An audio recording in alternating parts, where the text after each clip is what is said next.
Hello, good evening, and welcome to this special press conference being hosted by the Prime Minister of Barbados, the Honorable Mia Mormali. This afternoon, the Prime Minister will address the nation on several matters of national importance, as well as take questions from the members of the media who are here present. With the Prime Minister are the Minister in the Ministry of Finance and Economic Affairs, the Honorable Ryan Strawn, as well as the Director of Finance and Economic Affairs, Mr. Ian Carrington. So without further ado, I turn it over to the Prime Minister. PM. Thank you very much, Alex. Good afternoon to everyone. Good afternoon to members of the media.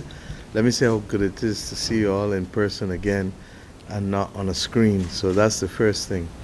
At the outset, I want to offer my own sympathy and that of the governments again to the royal family, to King Charles III, to the Queen Consort, to all of Her Majesty's children, Princess Anne, Prince Andrew, Prince Edward, and the wider family, and of course to the people and government of the United Kingdom. Her Majesty's reign really can reflect a commitment to duty beyond perhaps very few others, and very few others have surpassed what she was able to achieve. On my way here, I was reflecting on the number of countries that were independent from the British Empire prior to 1952, and recognized that Her Majesty really spanned a reign that went from empire to post-independence, and that she had therefore in her leadership to be able to reflect while being in charge of the United Kingdom as its head, while reflecting British values, to be able to transition from a world that became very, very different from the one in which she assumed the throne. 1952 is a far, far cry from 2022. And the mere fact that the current Prime Minister of the United Kingdom, who was the last Prime Minister that she swore in, from Winston Churchill, the first, that the difference between the years when they were born is a century, tells the story perhaps better than any other metric. The Queen took on the responsibility while Morse code was still the dominant mode of communication. Today, I speak to you globally simply through the technology that is available, and could do so on a telephone if we wanted to.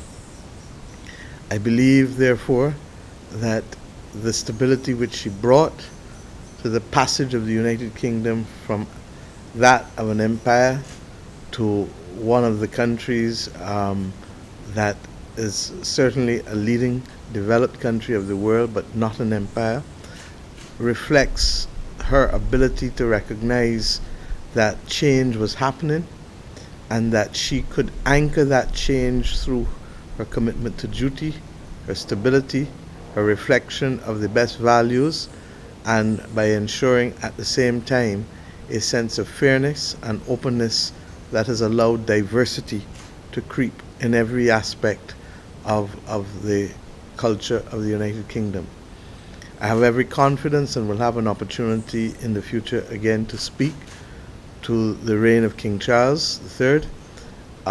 We view him as a friend of Barbados, and as you know, as we transitioned from being a republic to a republic last year, that King Charles joined us and was very clear to recommit to the bonds of friendship that we have between our two countries, and I do so again today.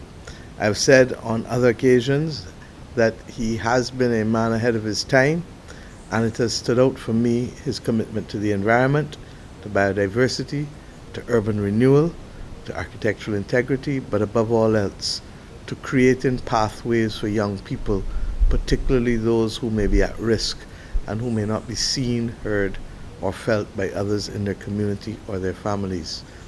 It is also of significance to me, and I was not in Rwanda, but I had a copy of the speech, that in dealing with matters of great importance to those of us who are former colonies, especially where slavery was a dominant mode for regrettably too long, that the King has reflected in his last speech to the Commonwealth Heads of Government meeting that the conversation for how we treat to the scar of slavery and to the reparatory work that must be done as a result of it is a conversation whose time has come. I believe that he has been, as I said, a man ahead of his time, and I look forward to how he will assume his responsibilities as King of England as we go forward. My friends, this press conference was originally called yesterday, prior to the passing of Her Majesty, but out of deference and given the fact that our own President, the Most Honourable Dame Sandra Mason, would have spoken on behalf of the people and government of Barbados, we decided to postpone it to today.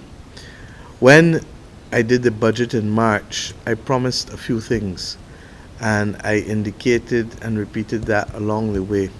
One of them was that we would consult and that we would come back to the country with a clear decision as to where we go, given that the program with the International Monetary Fund comes to an end formally at the end of this month. We have had those consultations starting as early as June and July with the social partners, the private sector, and the labor movement. We've met with other smaller and larger groups, and the Cabinet yesterday agreed that we will formally approach the International Monetary Fund again with a letter that I propose to sign this afternoon to the Managing Director, asking for discussions and negotiations to resume. Why? Because we are living, as we all know, in very difficult and uncertain times. And in a world where a number of countries, indeed, I think that the numbers are in excess of 40 countries that are on the brink of debt difficulties and debt crisis, that we are conscious that between that and the monetary stance that has been taken by most central banks to be able to control inflation has led to an increase in the cost of borrowing. We have been of the view that the cheapest money in town is still at the International Monetary Fund.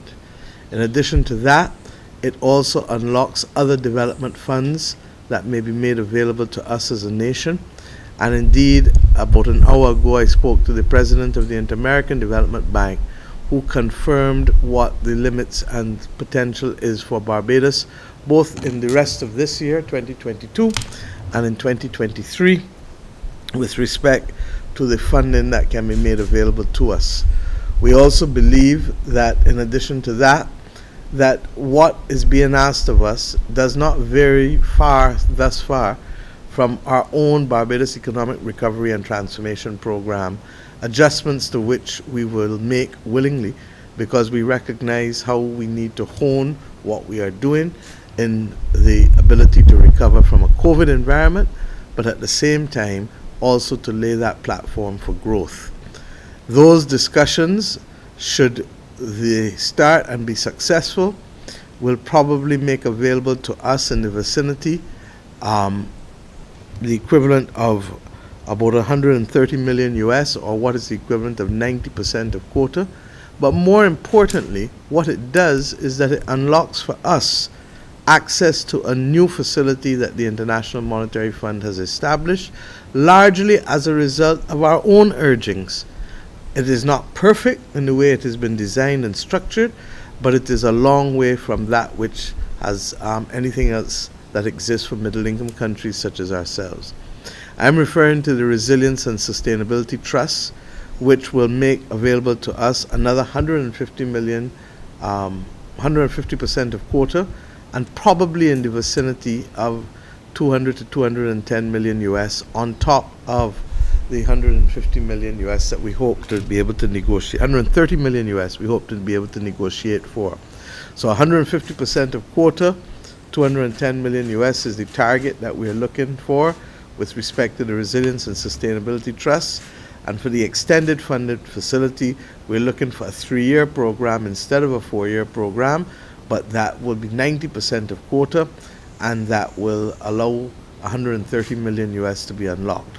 So from the IMF total we're looking at 340 million US to be able to assist us over the course of the next 3 years. You ask why again? At the end of the day, if the world is in an environment where the rain is falling hard, you need to find a raincoat, you need to find an umbrella, and you need to find boots. And Barbados believes that this is not the time for us to simply go out there at this point in time, given all of the global uncertainty and given the increases in the costs of borrowing and the cost of capital. In addition to that, those things that we have been able to do in the first program, with our first BERT program, 2018, have allowed us to get in large measure to where we need to be. But we recognize that because of COVID, there's still work that remains unfinished. The work with respect to completing the restructuring and repurposing of our state-owned enterprises is a work in progress that we had put a pause on largely because of COVID. We also believe that there's tremendous opportunity for growth. I hear a lot of people speaking, but we forget that the World Economic Outlook, issued in April of this year, has Barbados projected to grow at about 11.2%. And with respect to the other countries of the world, go and check for yourself. I believe that the only country that is expected to have greater growth than us is Guyana at 47%. But you are free to go and check for yourself, particularly since I see all kinds of media commentary, and both from established entities as well as individuals crying out for growth without realizing that Barbados' growth path is pretty much there. The last press briefing of the governor of the central bank reflected a 10% growth figure, and we expect that that figure will continue to hold going into the rest of the year. Can it be better and stronger? It always can be, but Barbados is holding its own, and up to this morning I opened a facility for another $12 million investment at Bayview for the establishment of an emergency facility to be able to expand the services offered by that hospital. As I said then, people will not risk their funds in an economy that they do not have confidence in, and that is the bottom line. We do have before us other projects that will continue to unfold, but let us also be real. Part of the difficulty of the environment in which we live in is that even though we have burst of COVID, COVID still has an impact on people's productivity and on people's capacity to turn up for the job. And we see that no more clearer than in the airline industry, which has been struggling, as you know, in order to be able to get the staff, to be able to put on the flights that they need in order to keep the planes flying as they would like. In addition to that, as I said, we're very clear that the continued pillars for this economy has to continue for training, and with respect to the National Transformation Initiative and the other training programs like Construction Gateway, so that we're in a better position to be able to have Barbadians be ready for the opportunities that will be made available in the next few years. Similarly, we will be receiving the benefit of a labor market information specialist, which we're sharing with Guyana, one of the top ones coming out of India, to be able to help us refine better that pathway for training to match the skills of the labor market. Our work in agriculture and food security, as you have been hearing, is continuing apace, and Barbados will have to be that logistics hub, marrying its geography, its access to flights, its access to maritime opportunities for shipping, with those in the rest of the region who perhaps may not have the same level of access. You would have heard me speak earlier about opening up northern Brazil, which is critical for us, and only last week we also entertained a team from there with respect to the fact that they can supply with vegetables and produce and fish, but they are landlocked, and therefore without working with Guyana and Barbados, they're not going to be able to get their produce to the markets in the same way. We also believe that Barbados can be that domicile also for life sciences and biomedical industries, and right now we are awaiting the completion of a survey, a study rather, that is being done by Deloitte for the Barbados Industrial Development Corporation that will guide us with respect to the remaining framework that needs to be put in place for that industry. In addition to that, the renewable energy process continues. I'm happy that the Fair Trading Commission has been moving and making certain decisions, and we are also working. The Ministry of Energy has literally deconstructed the whole process to ensure that the commitment which we made to the people of Barbados for persons to have, as of right, renewable energy opportunities on their housing, and then also to de-risk the housing that we have, that we're in a position to do that going forward. And I'm satisfied that over the course of the next 6 months, we are going to see all of those things come fully to fruition.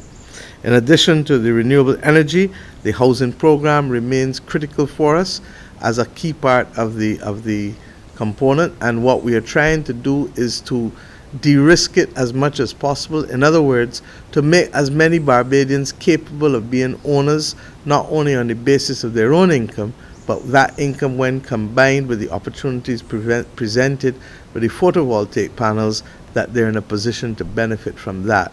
And while we've had some hiccups with respect to the East-West Chinese housing solution, we are awaiting the persons to come for the additional training, and that has been a difficulty because of the absence of the transit visas.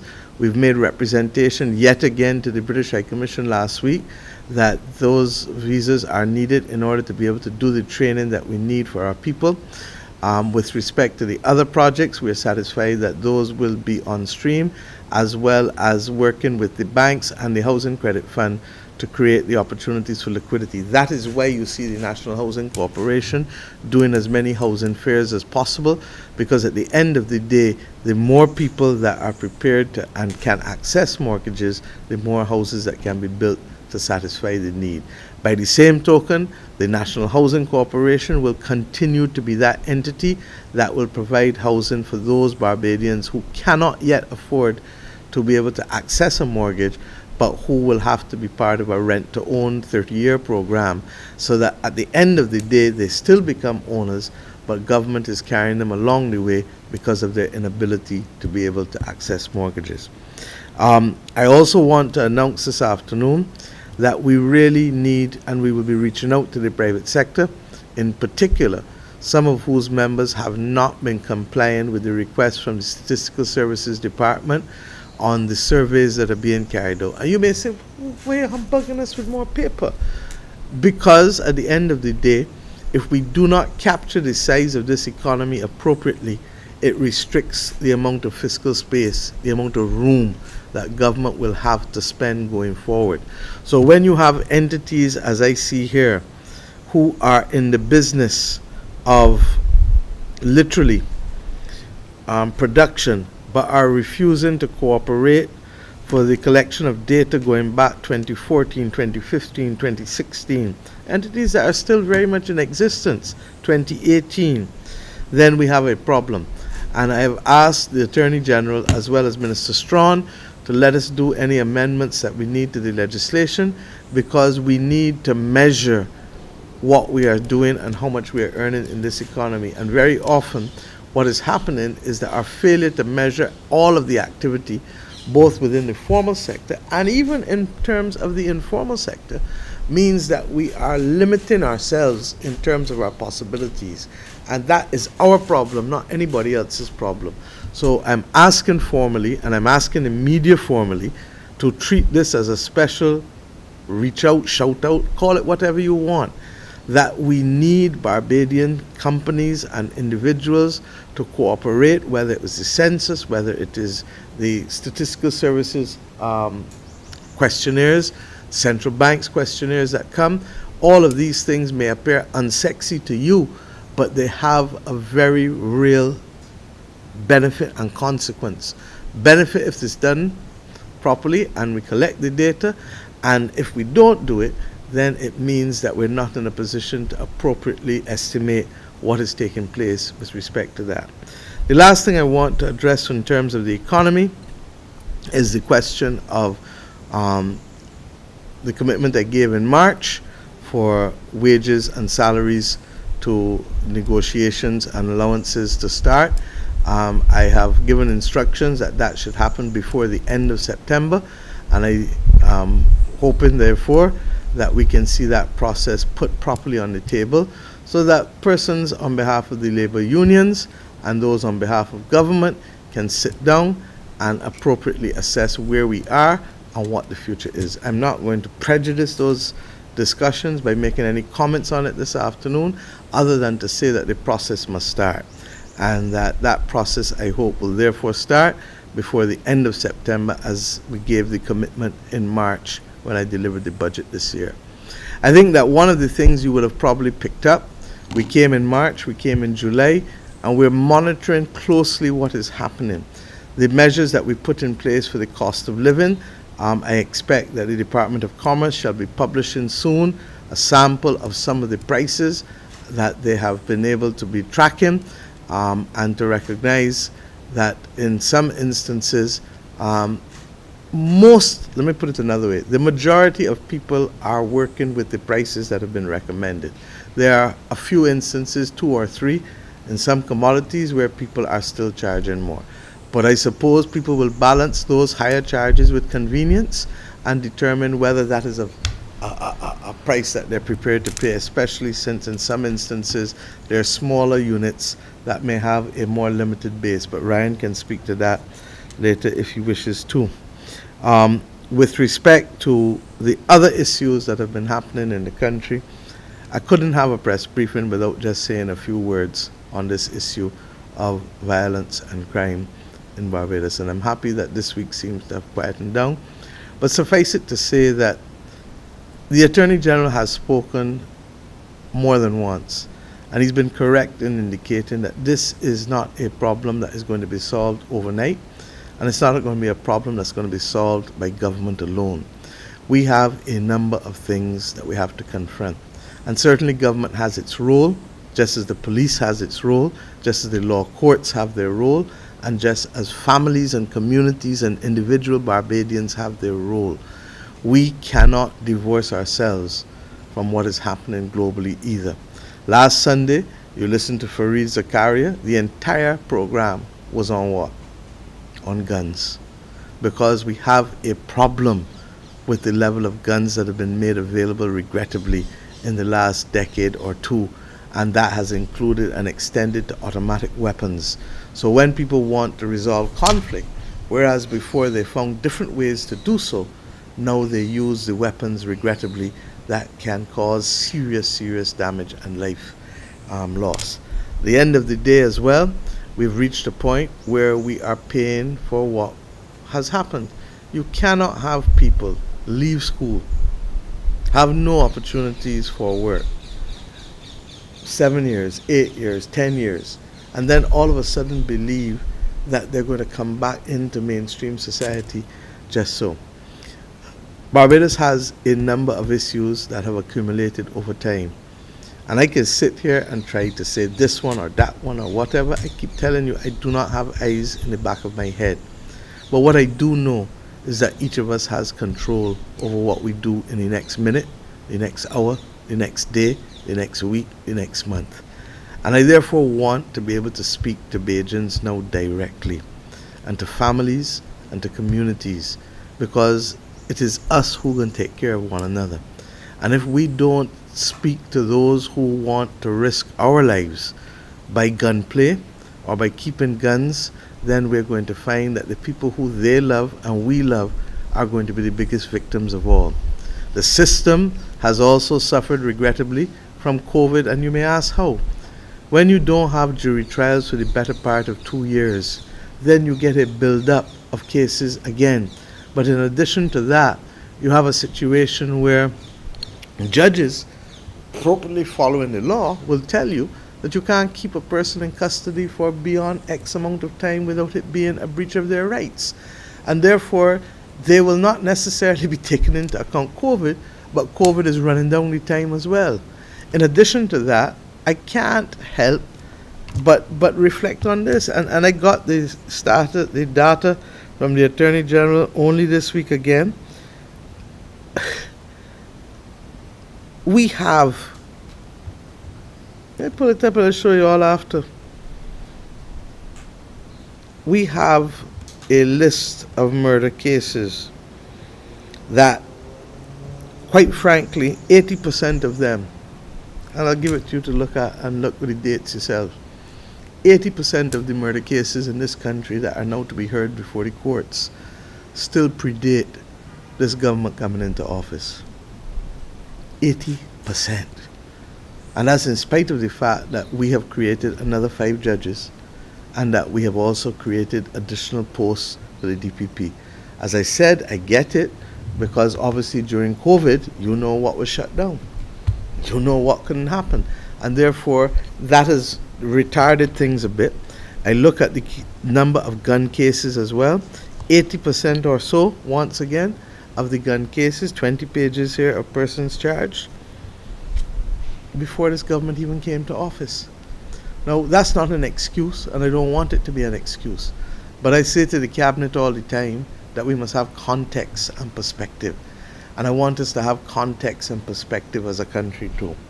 Bottom line is, if you are encouraging persons by letting them believe that it is okay to get away, then we have a problem. And that's why I say that this has to be a whole of nation approach. By the same token, the government will continue, as has happened, to provide the funding to the police. And I've indicated to the police as recent as the last Security Council meeting, but I did it publicly when the cabinet was sworn in January, that we are prepared to entertain an increase in the numbers, because there are a number of vacancies still, and we are prepared to increase the numbers there. We are prepared, I told the AG again if necessary, to even increase some temporary judges to remove this backlog, especially given the damage that COVID put in it again, through to no fault of anyone's. But if we can do those things, that still will not be enough, because what we're dealing with is a value system that has changed, and accessibility to weapons that regrettably are being too readily available throughout the world, and in particular throughout the Americas. And let me say, I recall the press reports 6-7 years ago about guns coming in through the port. You remember that? The then Commissioner of Police, the then Attorney General, and we empathize with them. But guess what? Guns don't evaporate. They're not perishable. So that once they come in, where are they? More likely than not, they're still here. And while the police have been doing a very good job in being able to restrict the numbers coming in, and while we've spent millions of dollars putting scanners at the airport and the seaport, the reality is that we still have guns on the ground in this community. And unless we reach, left to me alone, I think we should have a discussion about whether guns ought to be a part of our landscape or not. But I accept that there are people who feel that the issue is too far gone, and that those who have legitimate rights to defend themselves with licenses ought to be able to do so. Problem is that when people become desensitized to killing, guns become an appropriate tool for them. And that's the difficulty that we are facing. So unless we start to have discussions in our homes, in our communities, in our community clubs, this is not about government alone. Cannot be, has never been. But government has an essential role to play with the provision of policies and legislation for law enforcement.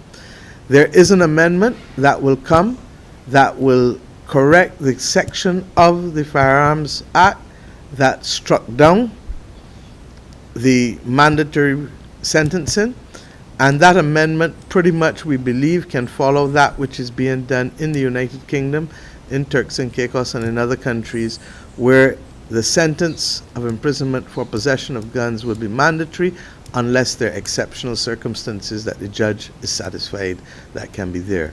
That amendment must come to the House now, and the AG will bring that shortly. But the bottom line is, my friends, we must treat to this as one people and as one nation. And I hope and pray that we understand the gravity of what we're dealing with, that this has been the subject that has been contained within groups is no comfort to anyone. But at the end of the day, Barbados is too small to entertain this kind of violence. And whether the violence is guns ultimately, or whether it is other types of violence, domestic violence, verbal abuse, whatever, we believe that as a nation we need to deal with it. And as a region, heads of government have also agreed that we must treat the violence as the public health disease that it is. The Caribbean, regrettably, has too high a rate of homicide per capita as compared to other countries.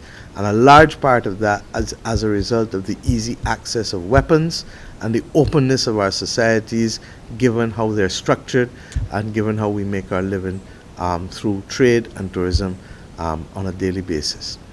So, my friends, I felt that it was important to discuss with you on, one, the announcement that we are going back into the IMF program and that we will start those discussions later this month. Two, that we need the capacity and the compliance of the private sector with respect to data in a way that regrettably has not been as consistent as we would like it or as it used to be.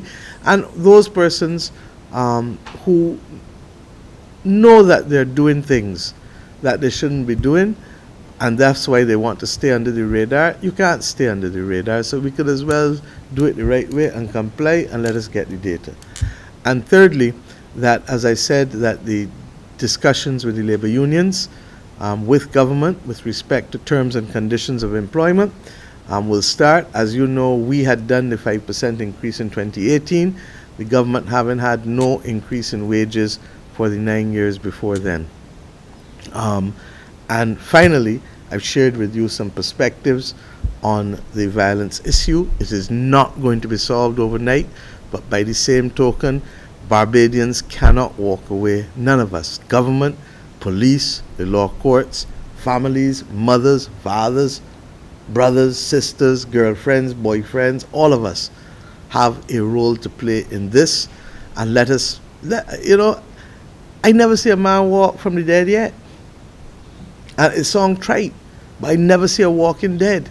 And therefore, if we don't value life, this is what we will do. But so long as we want to live, and so long as we don't want the people next to us, who we love, because when are people going to come after people? When they're most vulnerable, when they're most relaxed. And when they're most vulnerable and when they're most relaxed, who they're likely to be with? The people that they love the most. So we're putting those who we love at risk.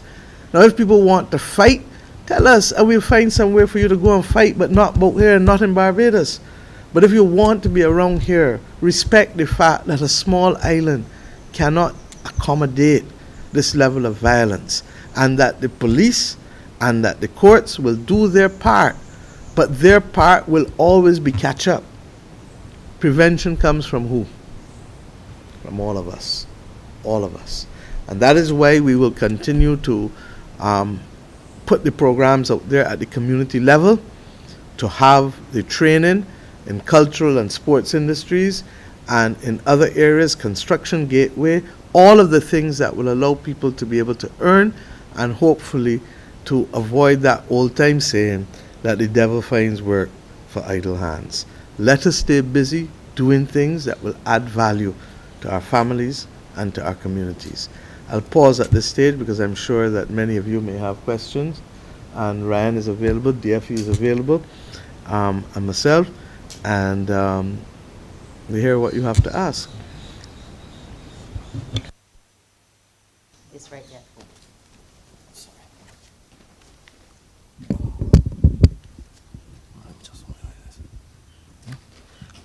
Good afternoon, everyone. Madam Prime Minister, you just announced that we are re-entering into an IMF program. Could you say... Okay. Right. Could you say if pension reform would be featured in this?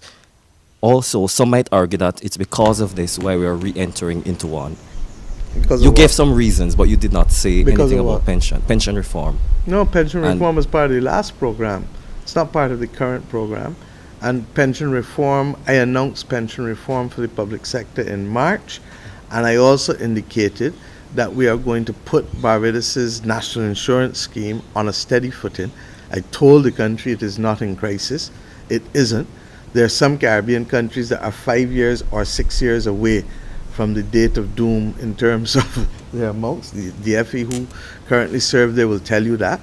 I don't want that for Barbados. Let us have a 15 to 17 year window to do it right. If you give yourself more time to lose weight, it don't be as dread as if you got to do it in 2 weeks. Not that that is a problem, Wendy, you will ever have. But you understand my point? So all we are doing is literally trying to govern well. And this government could have as easily kicked it down the road as others have. But in our view, Barbados is not a country that exists only for the period of one electoral term of a government. Barbados is our home. And if Barbados is our home, we have a duty to speak frankly with each other and to correct the things that we can correct. So that when I say to you that this can be a problem down the line based on the recommendations that we're getting, let us have the discussion and let us get it out the way. Now the NIS has been doing, they've done consultations through town hall meetings, they've done electronic surveys, they've done an actual poll, they've done a whole host of things which will then allow them to make recommendations to us as a government, and we will then make recommendations. But we are conscious that we have 15 to 17 years, and that what is likely to happen is that we are going to take this in doses and phases in order to be able to ensure that we can run the race appropriately and protect the pensions for as many Barbadians as possible. But hopefully, I hope that the awareness is also there, because I am also conscious that when COVID broke, the amount of people that then reached out to us for support from the NIS, who and where there were no benefits, caused us to have to introduce new benefits in order to keep people's heads above water. And I used the analogy earlier of rain and raincoats and umbrellas and boots, not by accident. So I want the country to get accustomed to recognizing that we have some issues. And you see, this thing with a phone or this thing with a TV, where we believe that everything is instantaneous, we still have to plan and we still have to prepare for the future. And if we want to reap corn, what we got to do? Got to plant it. We know the song well, we know the experience well. Minister, Yes. Paul Vilmanzi from Nation News.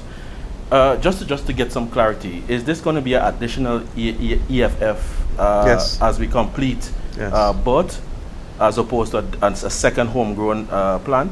And also, could you do you anticipate additional? I don't know who wrote that question for you, Carl, because it didn't make any sense. Let me break it down for you. Right.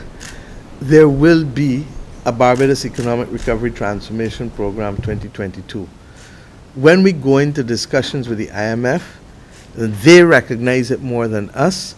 It is better that the program be homegrown, because when it is homegrown, what does that mean?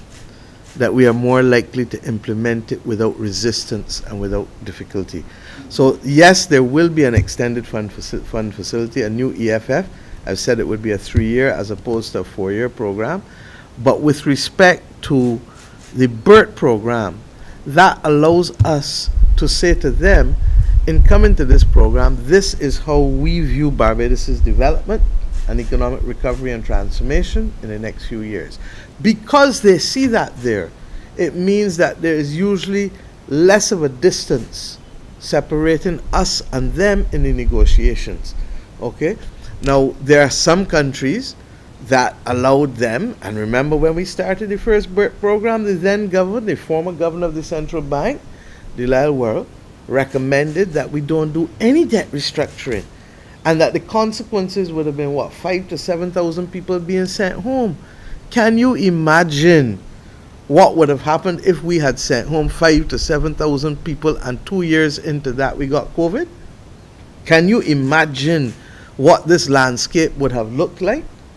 Can you imagine, therefore, that when we say that we are going to restructure state-owned enterprises rather than just simply arbitrarily sending home people, it is because we believe through economic enfranchisement and through retraining, we can create opportunities for those same people to deliver goods and services. We also believe that beyond the boundaries of Barbados, that there are opportunities for work. There's a program for there's a shortage of cybersecurity workers globally. And we believe that we can train more people to deliver those services from here. So that the combination of those things is what drives the BERT program.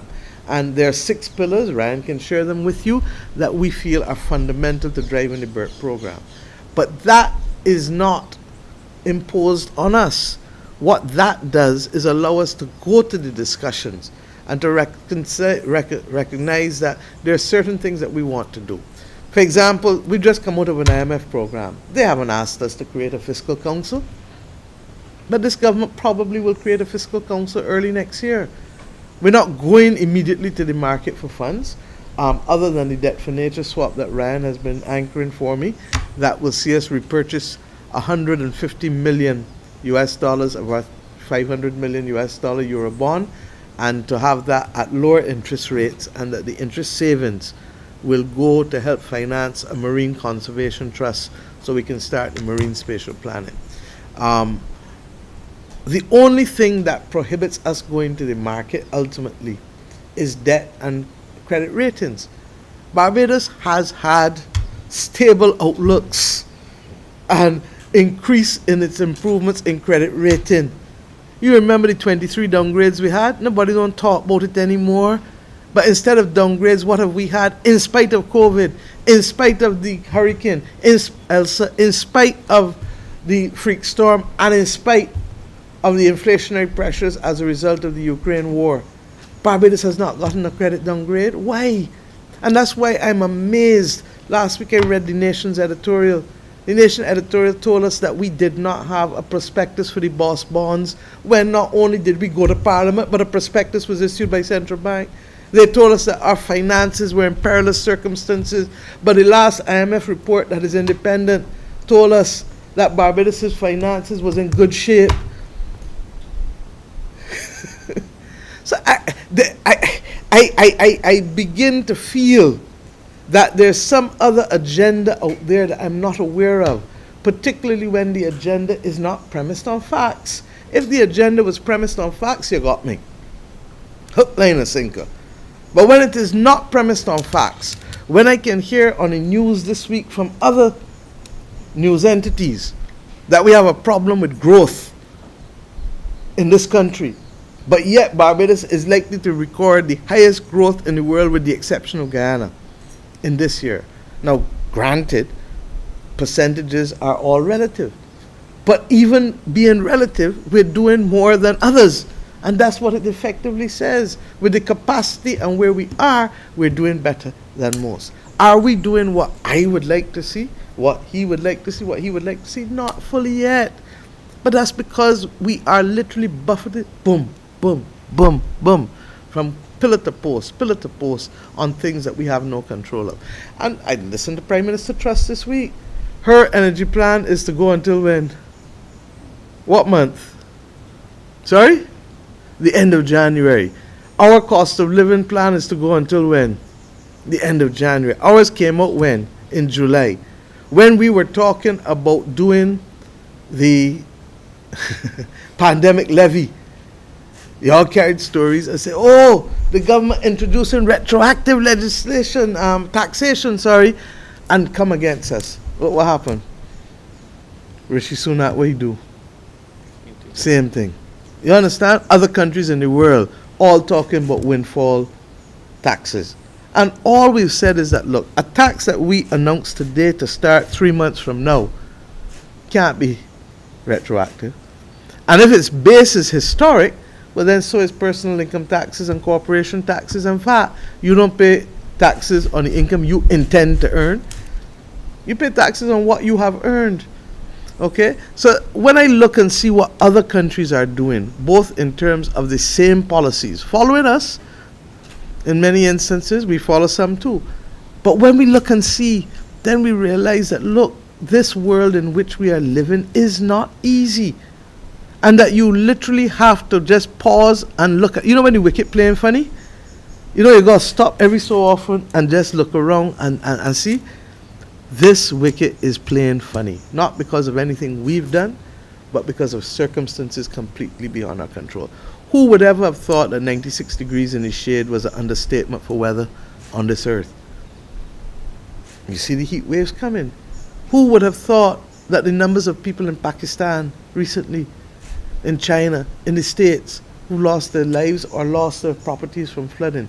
So I don't say these things because it's easy to say them. And I see that the other side say that, what? You don't have to listen to me, I talk good. Well, I wish I didn't talk good. I wish I could talk little and you see the actions. Because the actions is what matter. And this government has been one of the few countries that has come through an IMF program, passing almost all of the tests, doing the structural transformation. We were hobbled by COVID, but we are not down and out. And any slippage that we had, we intend to make up. Now, what does that mean? That people must be able to work. That's what we're looking for, jobs. Government took up some of the slack during the pandemic.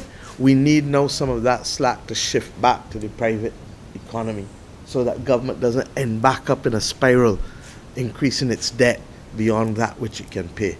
None of us want to be in a position again where we spend 40, 50, 60 cents every dollar in debt. So I come to you, and my approach to governance has been like a family. Barbados is one big family. And there are going to be times when we have good conversations, there are going to be times when the conversation is difficult. Conversation on guns, difficult. Because we didn't get there overnight, and it didn't get solved overnight. On this economy, however, we have had substantive progress, and we intend to be able to build on it. But it does mean that we need cooperation in certain areas. It does mean that there may be need for sacrifice in other areas. And in other areas, we need innovation and greater efforts at productivity. Oh, sorry. If I can ask a question of Mr. Strawn and Mr. Carrington, Wendy Burke, CBC. Now, in terms of the program that we're just going into the discussions to ask about the funds, but should it be given and granted, given their approval of the first homegrown program, can we see major fundamental changes to the new program, one? And two, will there also be benefits for Barbadians as in the bonds that we've seen before?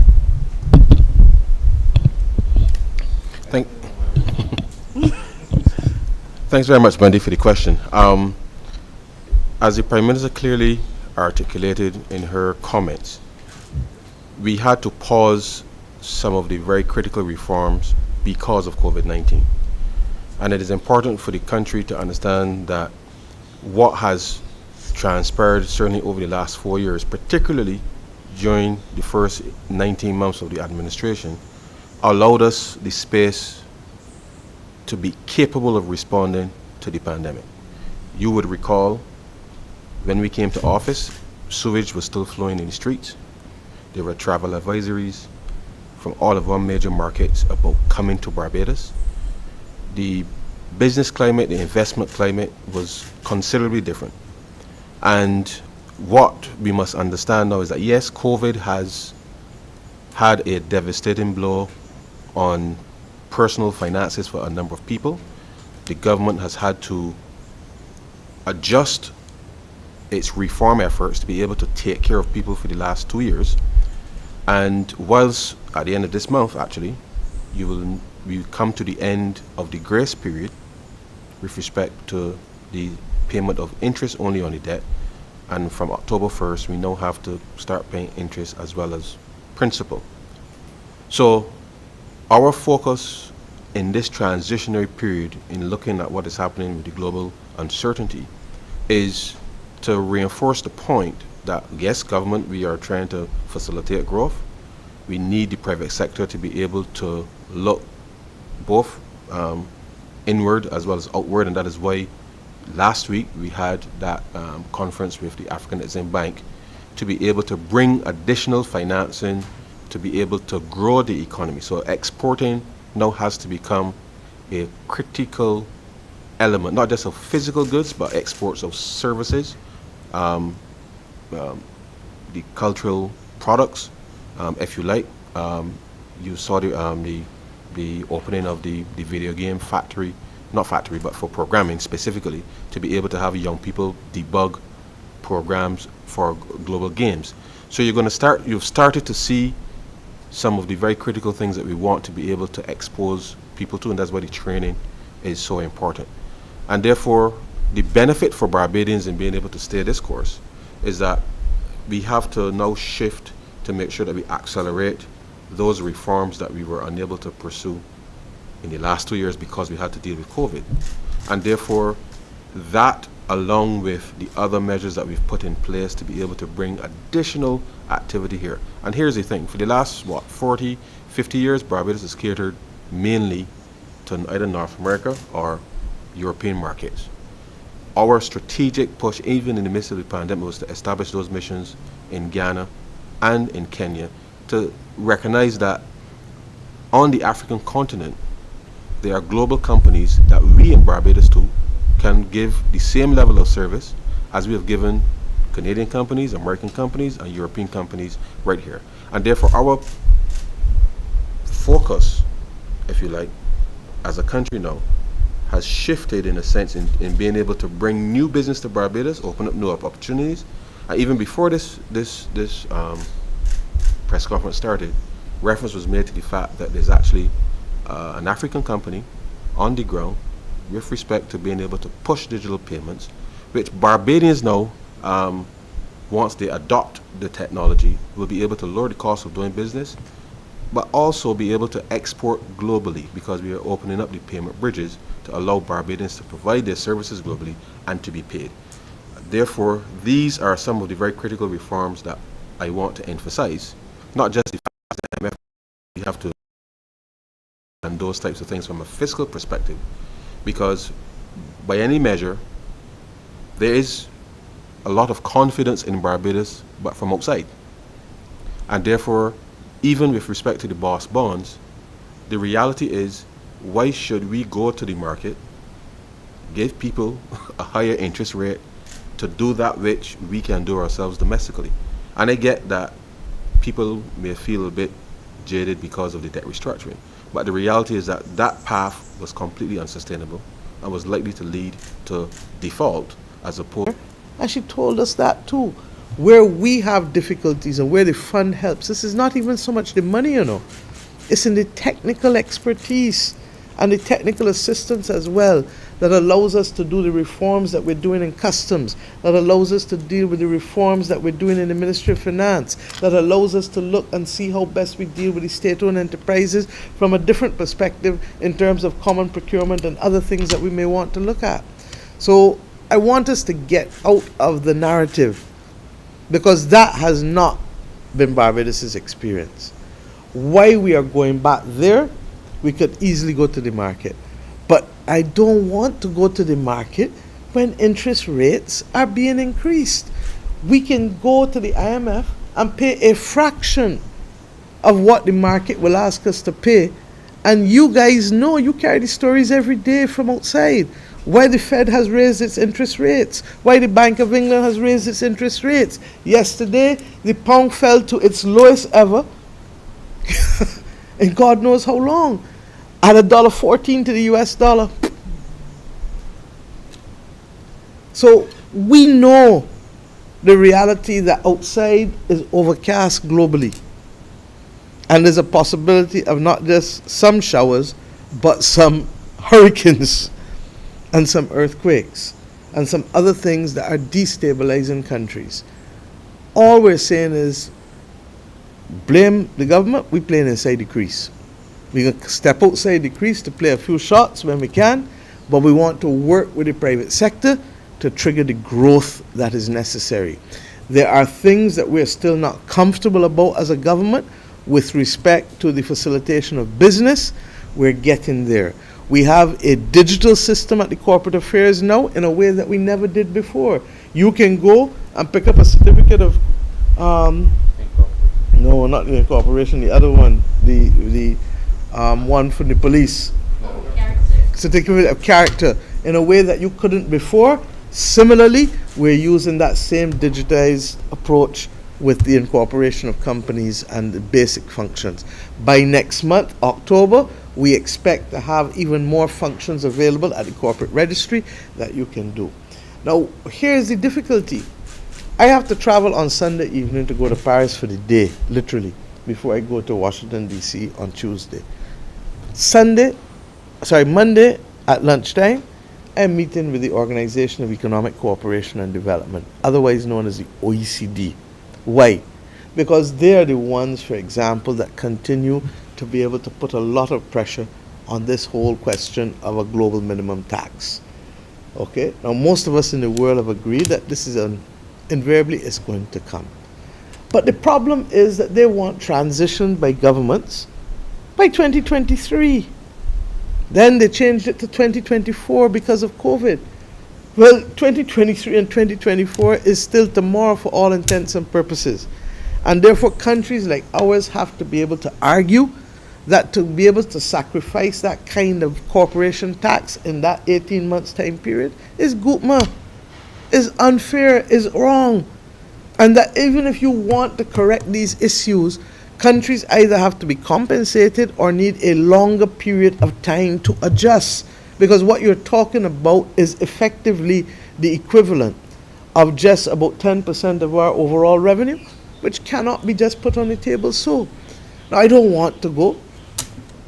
But if I don't go and have these conversations and Director of Finance is going with me, then we are at risk of being a victim to decisions being made outside of our region, far less outside of our country. Wednesday, I go to give evidence before Congress in the United States of America in Washington.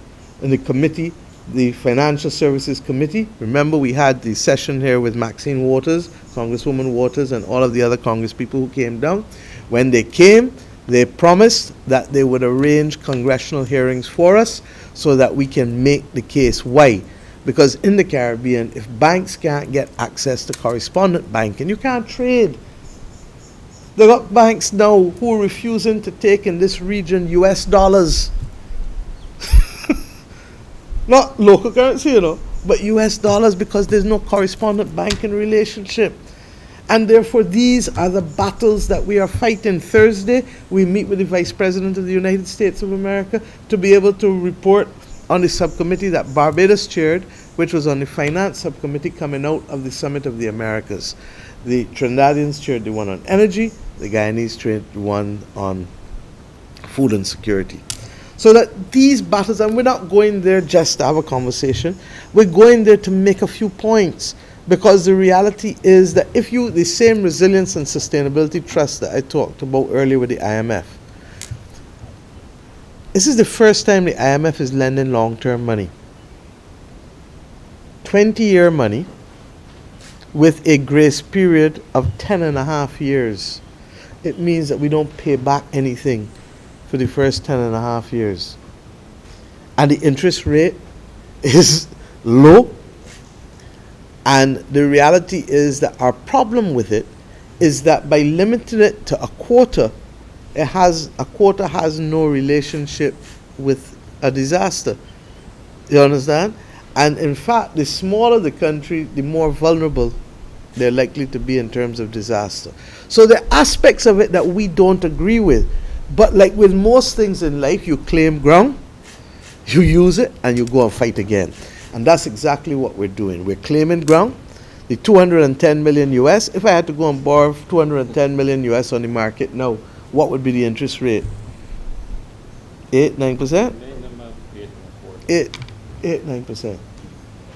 Go and do the maths. Go and do the maths. You want to borrow money from a fella, the fella will lend you $1,000 at 9% as opposed to $1,000 at 2% or 1%. Which one you want? Why would you ask of government to adhere to different standards than you're prepared to adhere to yourself? And part of the difficulty, I understand it, when this government won 30 seats again, people felt that there had to be a right sizer. And the right sizer, regrettably, has a disproportionate impact in terms of facts sometimes. So when the facts are not correct, then it gives the impression that it happened to us last summer. We walked this road with people already. So I get it, and I don't get upset by it anymore. And I tell my colleagues, don't get upset by it. But what we must do is correct the facts when they're wrong.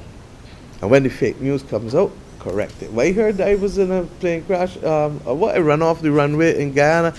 Best of my knowledge, I get down, get out the sky van, walk out, and gone straight to the car. And I had to pinch myself and ask me, you sure you didn't have a problem?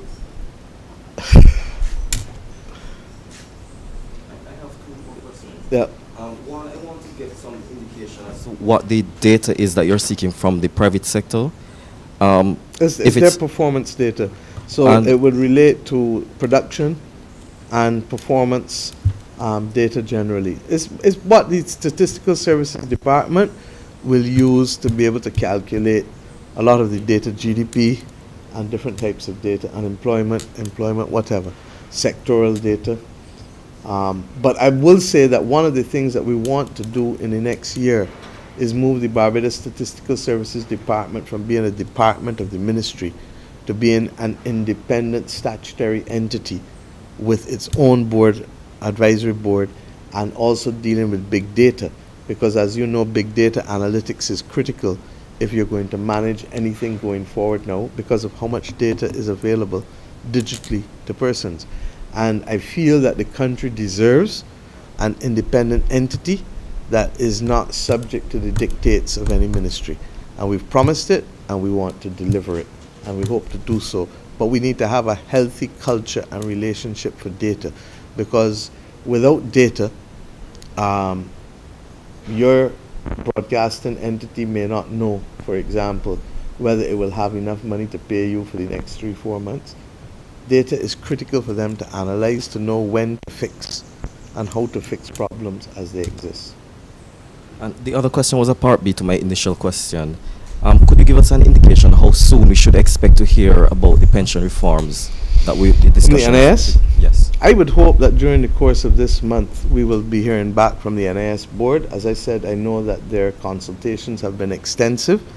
I know that it's not just been town hall meetings or sectoral meetings that we've had, but there's also been an electronic survey online, and there has also been, I believe, some kind of human survey for those who don't go online. And they also have been running their own models. They have a core group and an advisory group. I think you all wrote stories about that. Minister Jordan, I think, spoke about that earlier this week. And those groups will advise the board, and the board will then make its recommendations to cabinet. And we will then make the decisions and alert the country. But I want to repeat, there is no need to panic, and there is no crisis. What we are doing is taking a very long run up, because we do not want to happen to Barbados what may happen to other countries with respect to running out of the funds to be able to cover the payments out. And I'm hopeful that by the end of this month, early October, we'll be in a position to make some public announcements. Madam Prime Minister, final question. Already I could hear some of the detractors saying that... That means you talk to them regular. I'm being devil's advocate here. Well, you know why I love it though? Because I keep saying the more they detract and the more they do that, the sharper we become in terms of our focus. Okay. To be able to show people that what is causing us to come to work every day and to work 12 and 14 hours is not simply to pretend as if we work in, or as Trinidadians say, making as if, but it is really to bring substantive benefits to Barbadian people. And I'm satisfied that we've done so. As Ryan said earlier, had we not done the reforms that we did when COVID broke, God help us as to where this country would be now. Had we not taken the decisions to restructure our debt rather than sending home 7,000 people, as some of the detractors wanted us to do, then God help where we would have been. So please proceed. Okay, so share with me what you hear them saying. being that mouthpiece at the moment, the question would be, obviously be in terms of the debt to GDP ratio Mm-hmm. as a result of this program that we are hopefully entering into? How is that going to be impacted? But part of what we've committed to is bringing down our debt to GDP ratio, Oliver. And we've done that systematically. We had the hiccup with the pandemic. And because of the pandemic, we had to go and the ashfall. We had to go and hire people, because if we didn't hire them, how they would eat? How they would eat? So that we accepted that there would be an uptick in the debt to GDP ratio, both because of the contraction in production in the country. You shut down a country for how long? Better part of 6 months in 2020 or more, and in 2021 it was 3-4 months again. Must get contraction. Okay, so GDP will contract. Once GDP contracts, the debt to GDP ratio going to increase even if I don't borrow much. And the facts show that the contraction in GDP was far greater than the increase in debt. The increase in debt, look, put them in absolute terms. When we took over this country, the government, the debt was over 16 billion, about 16 billion, 15 point something, 16 billion. The debt is not even 14 billion. In spite of all of the borrowing that the detractors tell you we're doing. But they don't tell you that the borrowing is to build capacity, or they don't tell you that the borrowing is to ultimately carry the country back on a growth path. But what they also should tell you is that the borrowing is not outstripping our capacity, and that it is sustainable. And that is why we have committed to bringing it down gradually over a period of time. Now, the initial thing was a big drop. And we've said to them that in our view, 6% primary surpluses are unsustainable. We did it once, we could have done it, but having gone through COVID, and having gone through the ashfall, and having gone through the hurricane, and now going through the inflationary pressures from the Ukraine war, we don't believe that a 6% primary surplus is the kind of thing that is sustainable. And I use the analogy many times. Remember, you can lose weight at 2 pounds a week, 4 pounds a week, 6 pounds a week. Try and lose it at 6 pounds a week and see what happens with you. You're going to fall away and fall down. Bad feels. So it's not sustainable either. Just as debt accumulation is not sustainable. All right, final question from me. You mentioned that you are going to be talking with the OECD, and yourself, as well as Minister Strawn, spoke about the fact that some private sector entities are not compliant. I just want you to show the correlation between this lack of compliance and or grey listing when the OECD begins to suspect that our companies might be involved in anything nefarious. Right, it's two different things Yeah. completely. The OECD's thing related to and the blacklisting which we had from them, and ultimately grey listing, related to historic facts going back to 2014 to 2018 June. So that we are really just serving the sentence for a period of time that's gone. You would recall, and I said it last Friday regrettably at Ben Arendel's funeral, who we will miss dearly, that the first 6 months of our government was to change 14 pieces of legislation that allowed us to become fully compliant. We've done so. There's some tweaking that we have to do. The issue with the OECD that I'm speaking about on Monday has less to do with the blacklisting and more to do with the time frame for the global minimum corporation tax. The lack of compliance of the private sector companies related to their compliance with respect to domestic issues, supplying data to us to allow us to be able to do appropriate measurements and to benefit from it, because we really believe that there's more economic activity going on out there than the government is capturing. That's the truth. And we all know people who do the thing but don't pay taxes, or do the thing but don't come into the system. And we need to get everybody to understand that when you're doing that, you forget that you're driving on roads that you don't want to have serious potholes in, or that you may have to go to the hospital and want to know that the hospital got the medical supplies and the different things that they have there. And there's a good old time saying that a little with content is great gain, and many hands make light work. If we don't all pull together and help carry the burden of the cost of public goods and services in this country, then it means a disproportionate burden will fall on a few. Secondly, when I say that a little with content is great gain, um, whatever you are earning, you need to put a little one side there for the government to deal with the fact that it is the government who is causing our children to be educated. It is the government who is providing the health services that we rely on, even if sometimes people want to quarrel about them. It is the government who is fixing the roads. It is the government who is providing public transportation.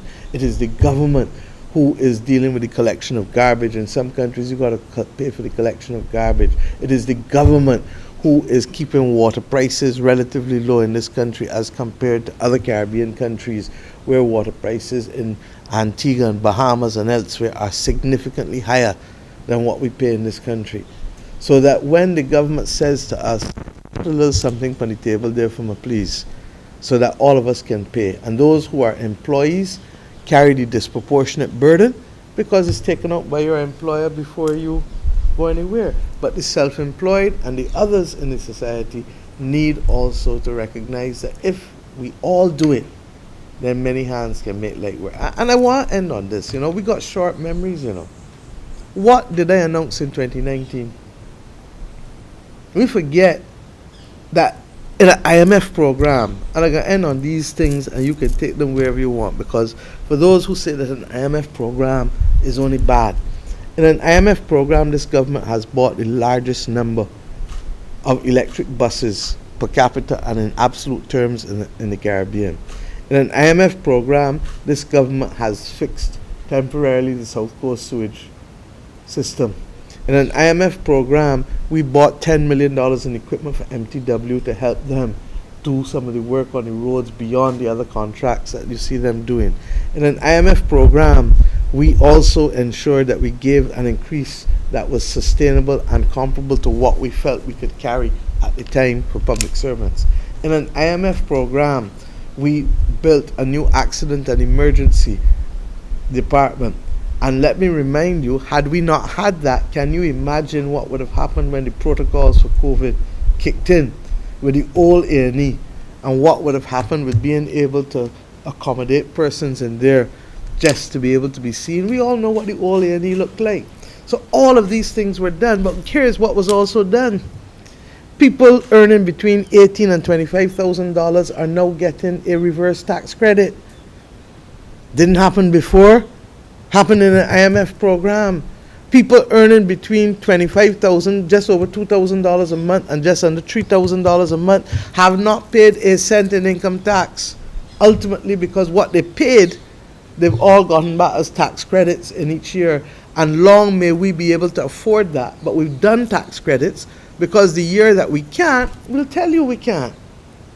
And the mere fact that we haven't clawed it back from people should be the clearest evidence that we're not in financial peril, as others would want us to suggest. In an IMF program, we've also reduced the income tax on all of the rest of you and put more disposable income in your pockets before COVID happened in 2019. And we haven't clawed it back in 2022. And I can go on and on. But because I don't believe that you should be in people's face every day talking, and because there's a handful of people who, as you said, would like to be distractors, we create this mood as if it's gloom and doom. This country has a bright future. And the bright future will encompass as many of us as possible. We've tried to create opportunities for persons with food security and in agriculture. And we're seeing the layers ground come up off of the ground, as well as Mount Poyer in St. Lucie. And we're looking to have the aqua farm start before the end of the year.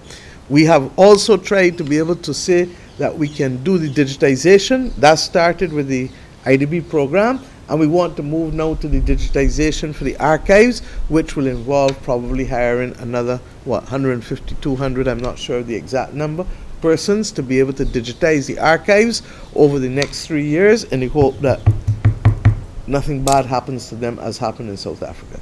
So all of these things are happening. Now, is Barbados perfect? Nowhere in the world perfect. But trust me, we are doing far better than most. And we need to recognize that now is a time to build, now is a time to plant, now is a time to do the heavy lifting. And the Bible tells us that there's a time and season for everything, doesn't it? This is a time to build. This is a time to plant. This is a time for us to do the heavy lifting, knowing full well that if we stay focused, just as we've been able to carry people, we can do it again. And we have protection measures. If we really get hit badly by a hurricane, we know that we can suspend all of our debt, principal, and interest. We are the only country in the world that can say that at the level at which us and Grenada, and ours is far greater. And that's because this is what this government has negotiated. And we are currently negotiating pandemic clauses into some of our new debt too, so that should there be a further pandemic, and I say so to you, conscious that I chair the One Health Global Initiative with the other antimicrobial resistance that is killing too many people. So believe you me, it's not easy, and we can't do it alone, but if Barbadians bond together, and if we recognize as well that, and the big issue that we have to talk about, which I won't fully today, is the population issue. You can't have 1 in every 2 Barbadians in the year 2050 projected to be over the age of 65. Study ahead and tell me how you're going to build out this country with that. So the National Population Commission will start its engagement with the public later this year and start to let them know what they're recommending to us in terms of how we manage. And our first responsibility is to reach out to Bajans overseas. Bajan children, Bajan grandchildren, Bajan great-grandchildren, Bajan great-great-grandchildren. That's our first responsibility. And then after that, we look at other skills and services where we have a deficit, and investment where we have a deficit. So I look forward to continuing the engagement with the public. This is not an overnight discussion. This is not an overnight solution, but we are doing well, and we shall continue to do well. But we need all hands on deck going forward. And I trust and pray that when we are finished with the IMF discussions and we have the agreement, then we'll be in a position to report back to the public progress on that, and report back to the public progress on the negotiations with the unions, which will start, as I said, by the end of this month. Okay? Anything else? Thank you. Let me wish everyone a pleasant weekend. And as I said, I really am asking you to take out that story on compliance. It's not sexy, but it's critical, because the more we can measure what we're doing, the more space I have to help Barbadians as Minister of Finance. Swear to God. Okay? Thank you very much. Okay, thank you so much, Prime Minister, for both raising and addressing several matters of national importance. Thank you to Minister Strawn as well as Director of Finance, Mr. Carrington. Thank you to the members of the media who are here present with us, and thank you to you, the public, for joining us this evening. Take care and have a blessed weekend.